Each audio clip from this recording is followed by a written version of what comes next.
मेरे प्यारे दोस्तों, आप सभी का स्टडी पॉइंट यूट्यूब चैनल में स्वागत है। मैं अमन सिंह। आज फिजिक्स का टॉपिक होगा। किसका? फिजिक्स का दोस्तों टॉपिक है। वो टॉपिक क्या है? एकल बिंदु आवेश के कारण उत्पन्न वैद्युत क्षेत्र की तीव्रता। ये टॉपिक है आपको, ठीक है। इस टॉपिक के साथ डेरिवेशंस के बारे में बात करेंगे, वो किसी राशि होगी इसके बारे में बात करेंगे। तो यहाँ पे एकल बिंदु आवेश, एकल का मतलब होता है एक बिंदु, ठीक है।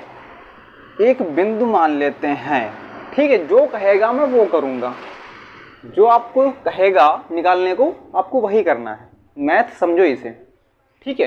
तो एकल बिंदु आवेश बोला है, तो एक बिंदु मान लिया जिस पर आवेश क्या होगा, तो आवेश क्या होगा? Q होगा। आवेश Q प्लस Q होगा। इससे एकल बिंदु आवेश के कारण उत्पन्न वैद्युत क्षेत्र की तीव्रता, जो आवेश होगा एकल बिंदु, उसी के कारण उत्पन्न जो वैद्युत क्षेत्र की तीव्रता होगी, आपको मान इसका निकालना है। यहाँ पे क्या निकालना है? इस पे वैद्युत क्षेत्र की तीव्रता का मान क्या होगा। यहाँ से जब सॉल्व करते हैं, क्या यहाँ से जब सॉल्व करते हैं तो सबसे पहले लिख लेते हैं कि माना एक बिंदु आवेश प्लस Q, इससे R दूरी पे, इससे R दूरी पे एक परीक्षण आवेश, क्या एक परीक्षण आवेश Q0 है।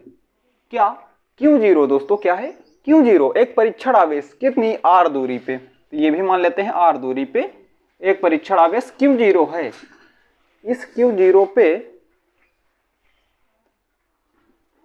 वैद्युत बल क्या हो रहा है? बाहर की ओर लग रहा है, यानी कि बाहर की ओर वैद्युत बल। यह आपका हो गया Q0 जो परीक्षण आवेश है। इस परीक्षण आवेश से बाहर की ओर एक बल लग रहा है जिसे F बोलते हैं, ठीक है। तो मैंने आपको यह भी बताया है कि जो परीक्षण आवेश के पहले मैंने आपको कूलाम का नियम बताया था। ये आपका था कूलाम का नियम। क्या? एक था कूलाम का नियम जिसको मैंने बताया था F बराबर क्या होता था? 1/4 पाई एप्सिलॉन 0 Q1 Q2 अपान R स्क्वायर। ये फार्मूला होता था कूलाम का नियम का। यहीं से आपको निकालना है वैद्युत क्षेत्र की तीव्रता। ये भी जान लेते हैं कि वैद्युत क्षेत्र की तीव्रता आखिर होती क्या है। तो मैंने आपको ये भी बताया वैद्युत क्षेत्र और वैद्युत क्षेत्र की तीव्रताएं मैंने इन पिछले टॉपिक में बता चुका हूं। तो यहाँ पे वैद्युत जो क्षेत्र की तीव्रता होती थी वो E से प्रेजेंट होती थी। किससे? E से प्रेजेंट होती थी। तो फार्मूला क्या बनता था? E बराबर F/Q0। जो परीक्षण आवेश होता है इसे हम बोलते हैं Q0, यानी जो आवेश होगा इससे R दूरी पे एक परीक्षण आवेश ले लेते हैं Q0, उससे बल कौन सा लगेगा? F लगेगा। यहीं से आप हल करते हैं। कूलाम का नियम सबसे पहले लिखते हैं। कूलाम का नियम क्या होता है? तो F बराबर 1/4 पाई एप्सिलॉन 0 Q1 Q2 अपान R स्क्वायर। ये होता था जब परीक्षण आवेश ऐसे होते थे। एक पे ये परीक्षण आवेश होते थे, Q1 होता था और दूसरा Q2 होता था। इनके बीच की दूरी दोस्तों R होती थी, ठीक है। तो यही फार्मूला आपको इंगित कर रहा है ऊपर, यानी कि जो परीक्षण आवेश है यहाँ पे Q है और यहाँ पे Q0 है, सेम है। और यहीं पे आप देख रहे हैं जो परीक्षण आवेश हैं, जो आवेश हैं, इन्हीं का गुणनफल वर्ग के, उसकी दूरी के वर्ग के व्युत्क्रमानुपाती है। तो यहाँ पे देख रहे हैं एक प्लस है और एक Q0 है। तो यहाँ से आप रख सकते हैं F बराबर 1/4 पाई एप्सिलॉन 0। यहाँ पे आवेश आपके दो हैं, एक प्लस Q है और दूसरा Q0 है। तो यहीं से आप रखेंगे एक Q और दूसरा Q0 अपान, दूरी तो सेम है, इसमें देख सकते हैं और आप इसमें देख सकते हैं, तो R स्क्वायर होगा। यहां तक तो हो गया। इसके बाद इसको हल आगे कैसे करते हैं? यहीं पे आ जाते हैं। आपको ये गुणे में दिख रहा है Q0, ये भाग में आ जाएगा, यहां पे Q0 आ गया। अब ऊपर बचा है आपके पास क्या? तो 1/4 पाई एप्सिलॉन 0 Q/R स्क्वायर। ये आपके पास बच गया, ये आपके पास बचा। इसके बाद आप हल कैसे करते हैं? तो यहीं पे मैंने आपको वैद्युत क्षेत्र बताया था। जो वैद्युत क्षेत्र होता था E बराबर F/Q दोस्तों। क्या? E बराबर F/Q होता था। यहां से आपको मिल रहा है E बराबर F/Q जो है, यहीं से आपको ये मिल रहा है E बराबर F/Q। यहीं पे हम रख सकते हैं वैद्युत क्षेत्र से E रख सकते हैं F/Q0 की जगह दोस्तों, रख सकते हैं, बिल्कुल आसान है। तो रख देंगे, हम मान डाल देते हैं E बराबर 1/4 पाई एप्सिलॉन 0 Q/R स्क्वायर। आपसे यही पूछ रहा था वैद्युत जो क्षेत्र होगा वो क्या होगा। तो यहीं से आप निकाल सकते हैं वैद्युत क्षेत्र क्या होगा। ये आपका वैद्युत क्षेत्र है, वैद्युत क्षेत्र की तीव्रता है दोस्तों। क्या? वैद्युत क्षेत्र की तीव्रता। जब आपसे सिंगल यानी कि एक बिंदु आवेश के कारण पूछेगा तो ये फार्मूला होता है।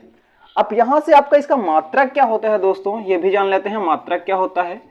तो न्यूटन प्रति कूलाम होता है ये आपका, न्यूटन प्रति कूलाम। ये न्यूटन किसका मात्रक है, तो ये होता है दोस्तों बल का मात्रक। ये किसका? ये बल का होता है और ये आवेश का होता है, दोनों मात्रक हो गए। प्रति मतलब होता है बटे, यानी जो कूलाम बटे न्यूटन बटे कूलाम होगा। यहां से आप निकाल सकते हैं जो न्यूटन होगा ये बल यहाँ पे इंगित करता है बल को, यानी कि फोर्स को इंगित करता है, यानी कि एफ को, और ये कूलाम को इंगित करता है क्यू को। ये होता है कूलाम। जो कूलाम होगा इसका मान ये होता है। और यहीं पे आप देख लेते हैं जो 1/4πε0 लिखा हुआ है, 1/4πε0। यहाँ पे मैंने ये भी बताया था कि जैसे ये क्या परावैद्युतांक में रखा होगा, तो परावैद्युतांक दोस्तों क्या होता था 1/4πε0। परावैद्युतांक दोस्तों के होता था, तो यहाँ पे के जोड़ देते हैं जब परावैद्युतांक माध्यम में रखा होगा। तो यहाँ पे एक फार्मूला मिल जाता है आपको वैद्युत क्षेत्र की तीव्रता का। तो इसके बाद आपको ये भी निकालना है कि 1/4πε0 जैसे आप न्यूमेरिकल्स हल करते हो तो उसमें से आपको मिलेगा एकल बिंदु आवेश के कारण वैद्युत क्षेत्र की तीव्रता जो निकालनी होती है। आप कैसे निकालेंगे, तो यहाँ पे आप निकाल सकते हैं जो 1/4πε0 दिख रहा है, तो इसका मान होता है दोस्तों 9 × 10⁹। आप इसकी जगह 9 × 10⁹ डाल सकते हैं। आपके पास परावैद्युतांक माध्यम नहीं है तो आप इस फार्मूले को यूज कर सकते हैं। इसकी जगह मैं मान डाल दूंगा 9 × 10⁹। तो यहाँ से आपको फार्मूला एक नया मिल जाता है, E बराबर 9 × 10⁹ क्यों बटे r²। ये आपका फार्मूला मिल जाता है दोस्तों, ये भी मिल जाता है। यही था एकल बिंदु आवेश कारण वैद्युत क्षेत्र की तीव्रता। यही था दोस्तों, आप यहाँ से बिल्कुल आसान से निकाल सकते हैं। दोस्तों वीडियो अच्छा लगे तो लाइक कमेंट शेयर दोस्तों बनता है। यहीं से आप मेरे साथ जुड़े रहें। STPen चैनल से हर एक फिजिक्स की अपडेट वीडियो आप तक पहुंचेगी।